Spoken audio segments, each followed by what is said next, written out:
जोहार सम्बलपुरी समाचार के आपन को स्वागत। हीराकुद डैम जलभंडार नु आज ई बछरर पहला बढ़ी पानी छड़ा जिबा। सकालर 9 बजे पूजापाठ उतरू डेब्री फालर स्पिलवेर 7 नंबर गेट देइकरी ई बछरर पहला बढ़ी पानी छड़ा जिबा आर खेप खेप करी पाखापाखी 5टा गेट खुलबार की योजना करा जायछि। हेथिर लागि जलसंपद विभाग तरफु प्रस्तुति सरिथबार बेले डैम रो तलमुड़े थिबार 14टा जिल्लार जिला प्रशासन के सतर्क सूचना जारी करा जायछि। इनो जने दिया जाय पारे जे आज सकालर 6 बजे तक हीराकुद डैम जलभंडार रो जलस्तर 616.93 फुट रही। फी सेकेंड थी जलभंडार के 3,16,611 घनफुट पैन आसुथबार बेले पावर चैनल और केनाल जरिए फी सेकेंड थी 40,126 घनफुट पैन डैम नु छड़ा जाउछे। सम्बलपुर जिला रेढ़ाखोल थाना टांगेरी सिला गाँव गोटे घर भितरु आज सकालु स्वामी स्त्रींकर मला देह उद्धार करा जायछि। राति सुईथिला बेले सेमानकु हत्या करा जायछि। सम्बलपुर एसडीपीओ घटना जगह के पहुंचीछन। गला राति नु ई घटना घटिथिले भी से गाँव रे नेटवर्क नाइ थिबारनु आज सकालु घटना बाबदनो जना पड़िथिला। फोरेंसिक टीम घटना जगह के पहुंची करी जांच मूल करिछन। रायजे उच्च माध्यमिक जुक्त 2 श्रेणी रो पहला खेप ना लेखा सरीछे। ई खेपे 3,55,000 नु अतका छात्र छात्री ना लेखैछन। सम्बलपुरी भाषार महान कवि सत्यनारायण बहिदारंकर प्रतिमूर्ति आज सकालर 10:30 बजे सम्बलपुर जेल चौक पाखे उन्मोचित हेबा। केंद्र कोयला और खनि राष्ट्र मंत्री सतीश चंद्र दुबे प्रतिमूर्तिर उन्मोचन करबार कार्यक्रम रहिछे।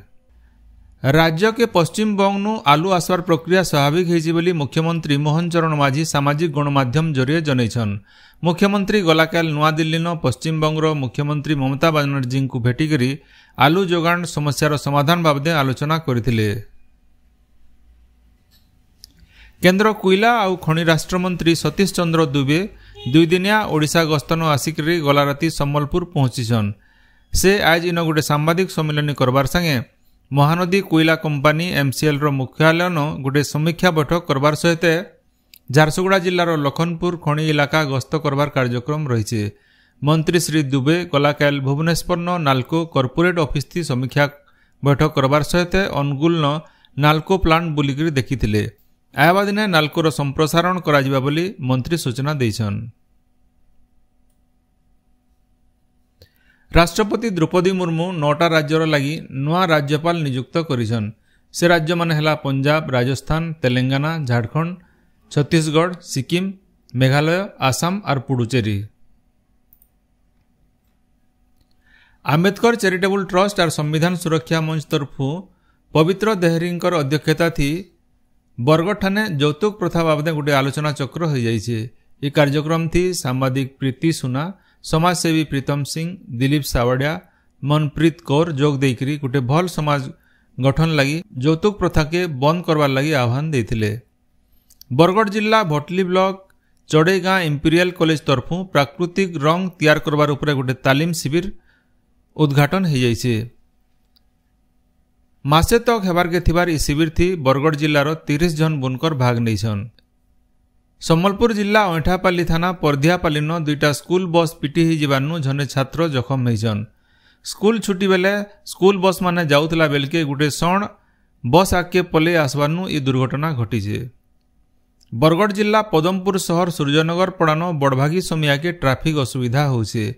ई इलाका न थिबार क्लिनिक मानके रोगी देखाबार लगी आसुथिबार गाड़ी मोटर भीड़ लगी रास्ता जाम होउछे बोली पड़ा लोके अभियोग करिछन। सम्बलपुर जिलार खिंडा ठाने खिंडा उच्च माध्यमिक विद्यालय और केंद्र साहित्य एकाडेमी तरफु ग्रामालोक ओडिया कविता और गल्प पाठ कार्यक्रम हो जाइछे।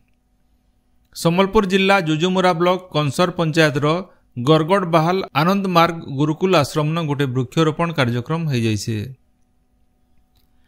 डेब्रीगढ़ अभयारण्य तरफु बरगढ़ जिलार बेलबाहाली और खजरिया स्कूल न डेब्रीगढ़ अभिनंदन कार्यक्रम मूल होइछे।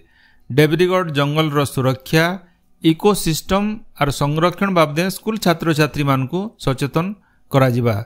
इतिर सहित युवा छात्र छात्री मानकु ई दिगे तालीम दिया जिबार संगे क्षेत्र परिदर्शन करा जिबा।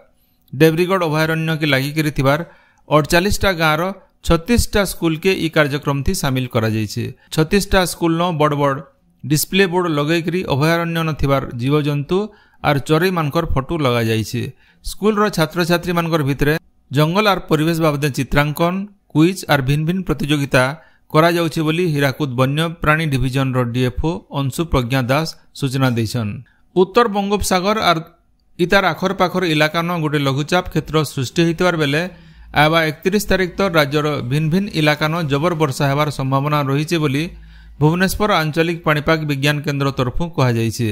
हेतिर लागि स्वतंत्र रिलीफ कमिशनर तरफु बिल सबु जिला प्रशासन के सतर्क करा जाइछे। सूचना अनुसार आबा काल सखाल तक पश्चिम ओडिशार बरगढ़ झारसुगुड़ा सुंदरगढ़ आर नुआपड़ा जिल्लार गुटे जोड़े जगार जबर वर्षा हो पारे। आपण माने सबुदिन सुनुछन आमर भाषाती रेडियो खबर सम्बलपुरी समाचार। सम्बलपुरी समाचार बाबदे आपणकर मतामत देवार सहित ई काम के आगे जारी रखबार लगी तहक आर सहयोग देवार के अनुरोध। आमर यूट्यूब चैनल के लाइक शेयर आर सब्सक्राइब करुन आउ फेसबुक पेज के फॉलो करुन। जोहार।